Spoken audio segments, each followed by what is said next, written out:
Hello engineers, I am Vaibhav, you are watching electrical Zindagi. दोस्तों, आज की ये वीडियो बहुत ज़्यादा इंपॉर्टेंट होने वाली है। आज की इस वीडियो में हम लोग ये सभी topics one by one cover करने वाले हैं। इन सभी टॉपिक्स में सबसे पहले हम लोग रेजिस्टेंस के बारे में बात करेंगे, कंडक्टेंस के बारे में बात करेंगे और इन दोनों के अंतर के बारे में भी बात करने वाले हैं। फिर उसके बाद हम लोग इंडक्टेंस के बारे में बात करेंगे और साथ ही में ये भी समझेंगे कि इंडक्टर और इंडक्टेंस में क्या अंतर है, इसके बारे में भी बात करेंगे। फिर कैपेसिटेंस के बारे में बात करेंगे, कि रिएक्टेंस के बारे में बात करेंगे, इम्पीडेंस के बारे में बात करेंगे और रिलक्टेंस के बारे में बात करेंगे। देखिए, ये जो टॉपिक है, ये टॉपिक सबसे ज़्यादा मोस्ट डिमांडिंग टॉपिक रहता है, क्योंकि स्टूडेंट को अपने एजुकेशन के टाइम पर इन सभी चीज़ों में कन्फ्यूज़न रहता है। क्योंकि जैसे आप देखिए, रजिस्टेंस और रिलक्टेंस, हाँ, कुछ कुछ इनके अंतर जो होता है वो सेम ही होता है, लेकिन बस अंतर ये है कि जो रेजिस्टेंस होता है वो इलेक्ट्रिकल सर्किट में होता है और रिलक्टेंस जो होता है वो हमारा मैग्नेटिक सर्किट में होता है। तो ये सभी अंतर वगैरह भी हम लोग बात करेंगे इस वीडियो में। और साथ ही में ये जो क्वेश्चंस हैं, इन सभी से रिलेटेड क्वेश्चन आपके इलेक्ट्रिकल के इंटरव्यू में भी पूछे जा सकते हैं और साथ ही में आपके सेमेस्टर एग्जाम में भी पूछे जा सकते हैं। तो वीडियो बहुत ज़्यादा इंपॉर्टेंट है, इसे एंड तक की देखिएगा। तो चलिएगा, कुछ नया सीख लेते हैं आज की इस वीडियो में। दोस्तों, वीडियो को आगे कंटिन्यू करने से पहले आपके लिए कुछ इंपॉर्टेंट इन्फॉर्मेशन है। गूगल में हमारा इलेक्ट्रिकल ज़िंदगी नाम से ब्लॉग रन कर रहा है, इसमें आप विजिट कर सकते हैं। यहाँ पे मैं इलेक्ट्रिकल से रिलेटेड बहुत सारे पोस्ट आपके लिए डालता रहता हूँ, तो उन पोस्ट को भी पढ़ करके आप ईजिली अपने नॉलेज को बढ़ा सकते हैं। देखिए, ये सभी पोस्ट जो होते हैं वो हिंदी लैंग्वेज में ही होते हैं और बहुत ही इजी वे में मैं सभी चीज़ों को एक्सप्लेन करता हूँ। ये आप यहाँ से देख सकते हैं कि जो मैं आज इस पोस्ट को एक्सप्लेन कर रहा हूँ, ये मेरे ब्लॉग पर ही अपडेटेड है, ठीक है ना। तो आप मेरे ब्लॉग पर विजिट करिएगा, लिंक आपको डिस्क्रिप्शन में मैं दे दूंगा। अदरवाइज़ आप गूगल में भी आकर के इलेक्ट्रिकल ज़िंदगी सर्च कर सकते हैं, आपको मेरा ब्लॉग मिल जाएगा और आप नए नए कंटेंट्स को पढ़ सकते हैं। तो चलिएगा, आज की वीडियो को स्टार्ट कर लेते हैं। सबसे पहले हम लोग समझेंगे कि रेजिस्टेंस क्या होता है, ठीक है। देखिए, रेजिस्टेंस क्या होता है, इसके बारे में मुझे नहीं लगता बहुत ज़्यादा आपको डिटेल में मुझे बताना पड़ेगा। आप ने हाई स्कूल में भी और अपने जो जूनियर क्लासेस रही हैं उनमें भी आपने बहुत बार पढ़ा होगा कि रेजिस्टेंस क्या होता है। कि ये हमारा कुछ इस तरीके से हमारा सर्किट में दिखाते हैं रेजिस्टेंस। और रेजिस्टेंस क्या होता है बेसिकली, कि ये हमारा अपोजिशन ऑफ द करंट होता है। आपका कोई इलेक्ट्रिकल सर्किट है, सपोज दैट मैं यहाँ पे मान लेता हूँ, ये हमारा कोई इलेक्ट्रिकल सर्किट है, यहाँ पे बल्ब है और यहाँ पे बैटरी वगैरह लगी हुई है, ठीक है। ये हमारा इलेक्ट्रिकल सर्किट है। इलेक्ट्रिकल सर्किट में करंट फ्लो हो रहा है इस तरीके से। तो इस करंट के फ्लो में जो अपोजिशन होगा इस वायर के माध्यम से या फिर इस बल्ब के माध्यम से, वही हमारा क्या कहलाएगा, रेजिस्टेंस कहलाएगा। मैंने सिंपली लैंग्वेज भी यहाँ पे मेंशन करी हुई है। रेजिस्टेंस क्या होता है, रेजिस्टेंस इलेक्ट्रिकल में एक ऐसी क्वांटिटी होती है जो कि करंट के फ्लो का विरोध करती है। मैंने बताया ना, अपोजिशन ऑफ द करंट, तो वही चीज़ है कि करंट के फ्लो का विरोध करती है। इलेक्ट्रिकल इंजीनियरिंग में रेजिस्टेंस को आर से डिनोट किया जाता है, इसका मात्रक क्या होता है, ओम होता है। देखिए, रेजिस्टेंस के दो फॉर्मूले काफ़ी ज़्यादा फेमस हैं, जिसमें से R is equals to rho L upon A. हमारा ये एक फॉर्मूला होता है जिसमें आर क्या होता है कि रेजिस्टेंस होता है, रो क्या होता है, रजिस्टिविटी होता है। यहाँ पे मैंने सभी चीज़ों को मेंशन किया हुआ है। यहाँ पे आर क्या होता है, रेजिस्टेंस होता है, रो क्या होता है, रजिस्टिविटी ऑफ द कंडक्टर होता है, एल क्या होता है, हमारा लेंथ होता है और क्रॉस सेक्शन एरिया ए को कहते हैं। यहाँ पे आप इस फॉर्मूले से कई चीज़ें सीख भी सकते हैं। यहाँ पे देखिएगा, इस फॉर्मूले से देखिए, अगर हम क्रॉस सेक्शन एरिया को अपने बढ़ा दें तो रेजिस्टेंस हमारा घट जाता है। क्रॉस सेक्शन एरिया का मतलब क्या होता है कि अगर हमारा कोई वायर इतना मोटा है, अगर हम इस वायर को काफ़ी ज़्यादा और इससे कंपैरेटिवली मोटा कर दें तो हमारा रेजिस्टेंस क्या हो जाएगा, घट जाएगा, ठीक है। इसी तरीके से अगर हम अपने वायर की लेंथ को बढ़ा दें तो हमारा जो रेजिस्टेंस होगा वो भी हमारा बढ़ जाता है। तो यहाँ से आप इस रेजिस्टेंस और जो फिजिकल प्रॉपर्टीज होती हैं वायर की, उसके बीच में भी आप संबंध निकाल सकते हैं। बाकी ओम के नियम के अनुसार भी हमारा रेजिस्टेंस का फॉर्मूला होता है R is equals to V upon I, जहाँ पे वी क्या है, हमारा वोल्टेज है और आई क्या है, हमारा करंट है, ठीक है। ओम के नियम के अनुसार भी आप रेजिस्टेंस की परिभाषा को बता सकते हैं। रेजिस्टेंस क्या होता है? रेजिस्टेंस किसी वायर या धारावाही चालक की वह प्रॉपर्टी होती है जो कि सर्किट में फ्लो हो रही करंट का फ्लो का विरोध करती है, रेजिस्टेंस कहलाती है। चालक के इस व्यवहार को हम रेजिस्टिविटी कहते हैं। देखिए यहाँ पे मैंने एक डायग्राम भी यहाँ पे शो किया हुआ है जो कि रेजिस्टेंस के को प्रॉपर शो करता है। यहाँ पे आप देख सकते हैं ये एक तरीके से हमारा वायर है। हाँ, यहाँ पे करंट फ्लो हो रही है, इसको मैंने करंट दिखाया हुआ और इसे मैंने वोल्टेज की तरह दिखाया है। वोल्टेज जो है वो करंट के फ्लो को के लिए रिस्पॉन्सिबल होता है। तो यहाँ पे जो है वो करंट के फ्लो को आगे बढ़ा रहा है, परंतु जो रेजिस्टेंस है वो करंट के फ्लो को अपोज कर रहा है, मतलब कि करंट के फ्लो को रोक रहा है। तो यहाँ पे इस डायग्राम से भी आप बेहतर रूप से समझ सकते हैं। तो आई होप कि अब तक आप रेजिस्टेंस के बारे में समझ चुके होंगे कि रेजिस्टेंस क्या होता है। चलिए नेक्स्ट टॉपिक में हम लोग चलते हैं कि कंडक्टेंस क्या होता है। कंडक्टेंस के बारे में समझ लेते हैं। देखिए कंडक्टेंस और रेजिस्टेंस के बारे में थोड़ा सा आपको पहले बता देता हूँ। जो रेजिस्टेंस होता है उसे हम लोग आर से डिनोट करते हैं और जो कंडक्टेंस होता है उसे हम लोग जी से डिनोट करते हैं। रेजिस्टेंस का बिल्कुल उल्टा होता है कंडक्टेंस। देखिए रेजिस्टेंस जैसे कोई हमारा वायर है, इलेक्ट्रिकल वायर है, रेजिस्टेंस इसके में जो करंट फ्लो हो रहा होगा उसका विरोध करेगा। लेकिन जो कंडक्टेंस होगा वायर की एक तरीके से प्रॉपर्टी होती है जो कि ये बताती है कि इस वायर से कितना अमाउंट में करंट फ्लो हो सकता है। ठीक है, तो कंडक्टेंस के बारे में आप एक ओवरव्यू अपने माइंड में रखिएगा कि कंडक्टेंस किसी वायर की एक तरीके से प्रॉपर्टी होती है जो कि उससे फ्लो होने वाले करंट को बताती है। ठीक है, तो यहाँ पे मैंने मेंशन भी किया हुआ है कि चालक जो होती है कंडक्टेंस के बारे में मैंने यहाँ पे मेंशन किया हुआ है कि इसे हिंदी में हम लोग चालकत्व भी कहते हैं।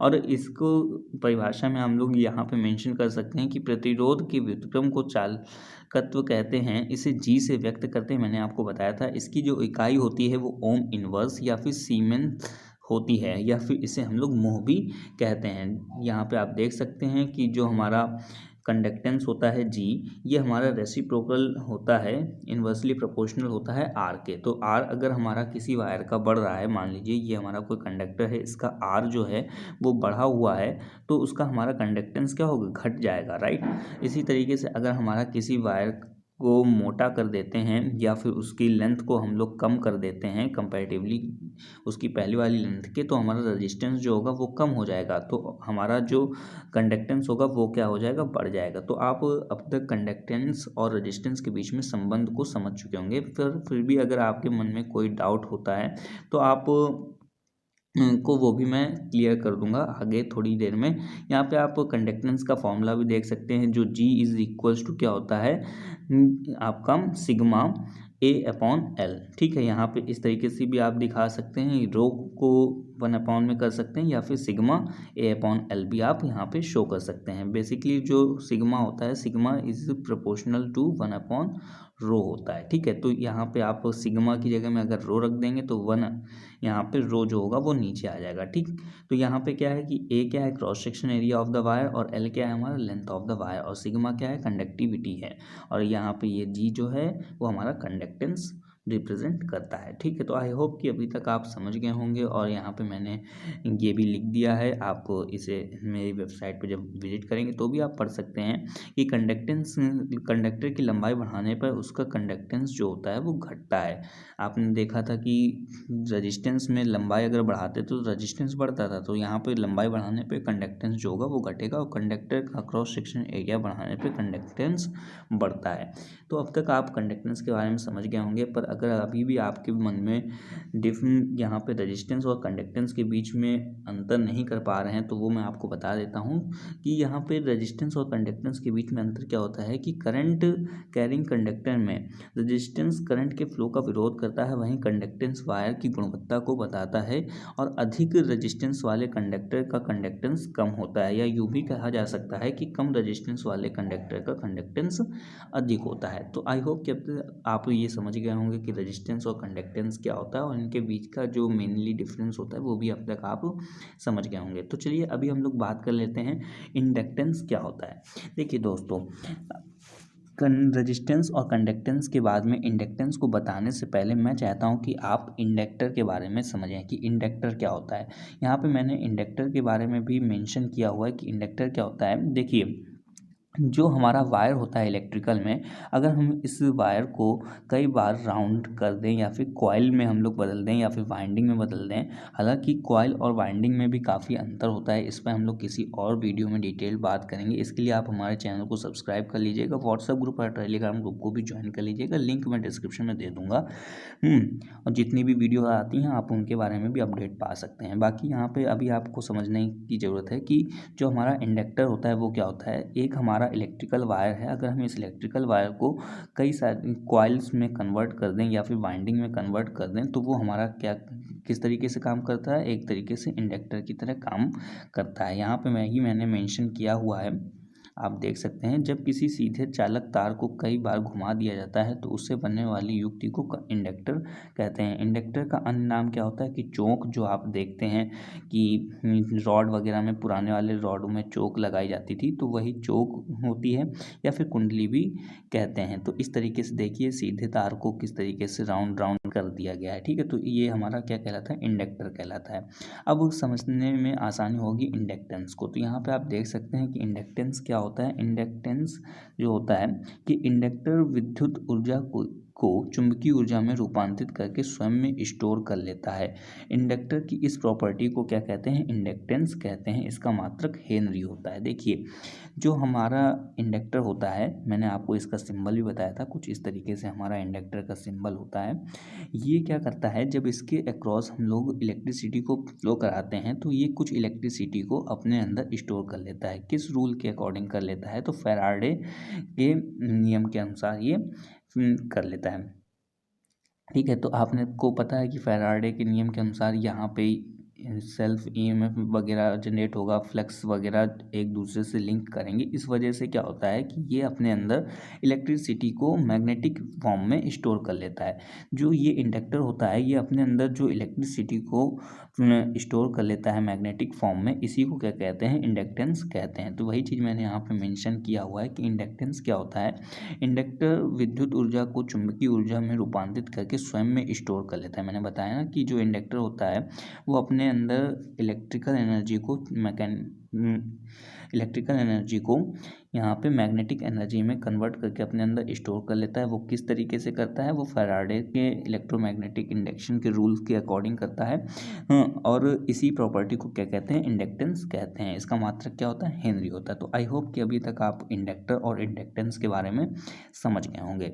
नाउ लेट्स हम लोग अपने नेक्स्ट टॉपिक पे आते हैं कि कैपेसिटेंस क्या होता है। तो कैपेसिटेंस को समझना सबसे ज़्यादा आसान है। आप यहाँ पे समझ सकते हैं कि कैपेसिटेंस में देखिए, अगर ये हमारी एक प्लेट है, ये पॉजिटिव टर्मिनल से या फिर हमने फेज से जोड़ दी है मान लीजिए, और ये हमारी नेगेटिव टर्मिनल या फिर न्यूट्रल से हमने जोड़ दिया है। तो अगर ये दो प्लेट हैं और दो प्लेटों के बीच में कोई भी इलेक्ट्रिकली कनेक्शन नहीं है, बस यहाँ पे डाइलेक्ट्रिक मीडियम है, तो ये हमारा एक तरीके से कैपेसिटेंस की तरह बिहेव करेगा और ये अपने अंदर में चार्ज को स्टोर कर लेगा।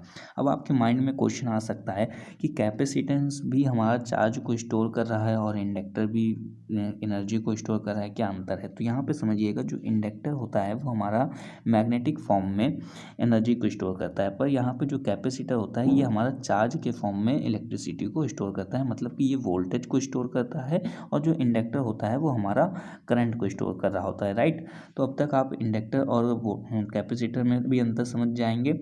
बाकी कैपेसिटर के बारे में अगर आपसे आपके एग्ज़ाम में पूछा जाता है या फिर इंटरव्यूअर आपसे पूछता है कि कैपेसिटेंस क्या होता है, तो आप इजीली आपसे बता सकते हैं कि विद्युत परिपथ में कैपेसिटर का उपयोग किया जाता है। कैपेसिटर आवेश का संचय करता है, मैंने अभी बताया है ना। तो जिस कारण कैपेसिटर के टर्मिनल पर विभवांतर उत्पन्न हो जाता है। कैपेसिटर की इस प्रवृत्ति को कैपेसिटेंस कहते हैं। कैपेसिटेंस को फैराड से मापा जाता है। तो अब तक आप ये समझ चुके होंगे कि कैपेसिटेंस क्या होता है। कैपेसिटर की एक तरीके से प्रॉपर्टी होती है, आपने देखा होगा कि जो फैन वगैरह होते हैं उनमें कैपेसिटर लगा होता है। तो कैपेसिटर अपने अक्रॉस क्या कर लेता है, वोल्टेज को स्टोर कर लेता है, चार्ज को स्टोर कर लेता है। उसकी यही जो प्रॉपर्टी होती है वो हमारी कैपेसिटेंस कहलाती है। तो अभी हम लोग नेक्स्ट टॉपिक पे बात करते लेते हैं कि रिएक्टेंस क्या होता है। देखिए, रिएक्टेंस को समझने से पहले आपको थोड़ा सा मैं बेसिक में ले चलता हूँ। यहाँ पे जो भी हमारा इलेक्ट्रिकल सर्किट होता है, आपको मैं दिखाता हूँ। मान लीजिए ये हमने एक इलेक्ट्रिकल सर्किट बना लेते हैं, यहाँ पे बैटरी जोड़ लेते हैं और यहाँ पर से हम ऐसे बल्ब को जोड़ लेते हैं, राइट। तो ये जो हमारा इलेक्ट्रिकल सर्किट होता है, ये हमारा प्योरली ना रजिस्टिव हो सकता है, ना प्योरली हमारा इंडक्टिव हो सकता है, ना प्योरली कैपेसिटिव हो सकता है। मतलब अगर आप कहें कि ये हमारा जो इलेक्ट्रिकल सर्किट है, यहाँ पे करंट फ्लो हो रहा है मान लीजिएगा, तो ये जो हमारा करंट फ्लो हो रहा है इसमें सिर्फ प्योर रजिस्टिव है। यहाँ पे बल्ब लगा है तो ये भी प्योर रजिस्टिव है। तो आप ऐसा नहीं कह सकते, ये ना तो इलेक्ट्रिकल सर्किट प्योर रजिस्टिव हो सकता है, ना तो प्योर इंडक्टिव हो सकता है, ना तो प्योर कैपेसिटिव हो सकता है। तो फिर कैसा होगा? या तो फिर आरएल टाइप में होगा आपका, ये आपका जो इलेक्ट्रिकल सर्किट होगा वो या तो आरएल साइड में होगा, या फिर आरसी साइड में होगा, या तीनों ही उसमें गुण होंगे। ठीक है, तो आप ये समझ सकते हैं कि दोनों के पेयर में ही होगा, रजिस्टेंस और इंडक्टेंस एक बार सर्किट में अवेलेबल होंगे, या फिर रजिस्टेंस या कैपेसिटेंस किसी सर्किट में अवेलेबल होंगे। तो वही चीज़ यहाँ पे दिखाया हुआ है मैंने कि रिएक्टेंस क्या होता है कि इलेक्ट्रिकल सर्किट में तीन प्रकार के लोड होते हैं। पहला रजिस्टिव लोड, दूसरा कैपेसिटिव लोड और तीसरा इंडक्टिव लोड होता है।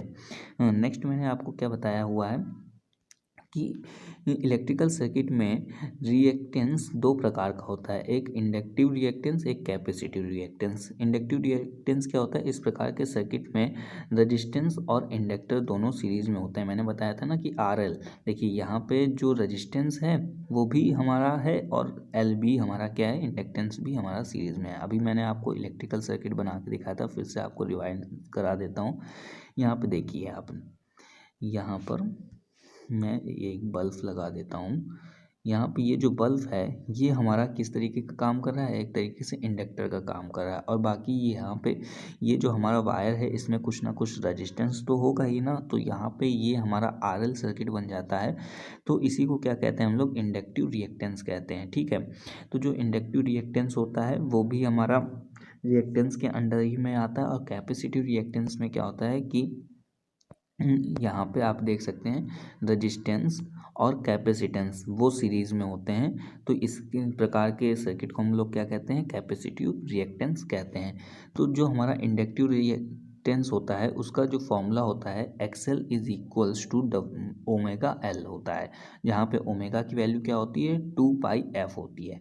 तो इस फॉर्मूले को आप याद रखिएगा इंटरव्यू में, या फिर आपके पॉइंट ऑफ व्यू जो एग्ज़ाम का में आप लिखेंगे, अपने में नोटबुक लिखेंगे, उसमें आप इस फॉर्मूले को ज़रूर ज़रूर मेंशन करिएगा कि हमारा जो इंडक्टिव रिएक्टेंस होता है वो हमारा is equals to omega L होता है, जिसमें ओमेगा क्या होता है? 2 पाई एफ हमारा ओमेगा होता है। इसी तरीके से जो कैपेसिटिव रिएक्टेंस होता है उसमें आपका XC is equals to 1/2 pi F C, या फिर हम लोग एक्सी इज इक्वल्स टू 1/ओमेगा सी हम लोग लिख सकते हैं। ठीक है, तो ओमेगा की वैल्यू क्या हो जाएगी? 2 पाई एफ हो जाएगी। ठीक है, तो इस तरीके से आप अभी तक समझ गए होंगे कि रिएक्टेंस क्या होता है। फिर से एक छोटा सा मैं रिवाइंड आपको करा देता हूँ।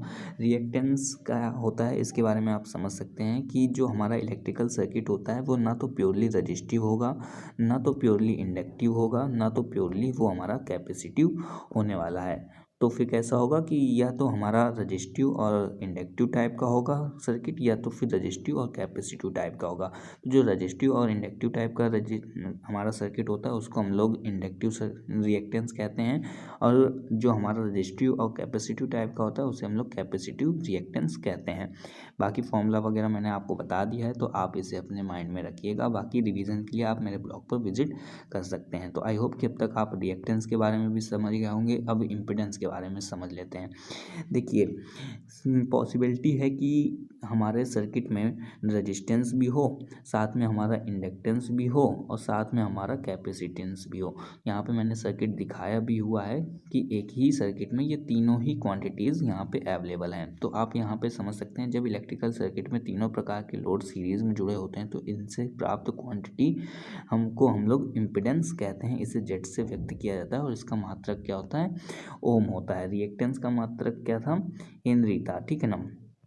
अभी यहाँ पे बात कर लेते हैं इम्पिडेंस का फॉर्मूला क्या होता है कि Z is equals to under root R square plus X L minus X C का होल स्क्वायर, यहाँ पे इम्पिडेंस का फॉर्मूला होता है। तो आई होप कि अभी तक आप इम्पिडेंस के बारे में भी समझ गए होंगे और रिएक्टेंस में क्या अंतर होता है, इम्पिडेंस और रिएक्टेंस में क्या अंतर होता है वो भी आप समझ गए होंगे। रिएक्टेंस में हमारा RL होगा या फिर RC होगा, राइट, और इम्पिडेंस में क्या होगा, RLC, हमारा तीनों ही होंगे, ठीक है।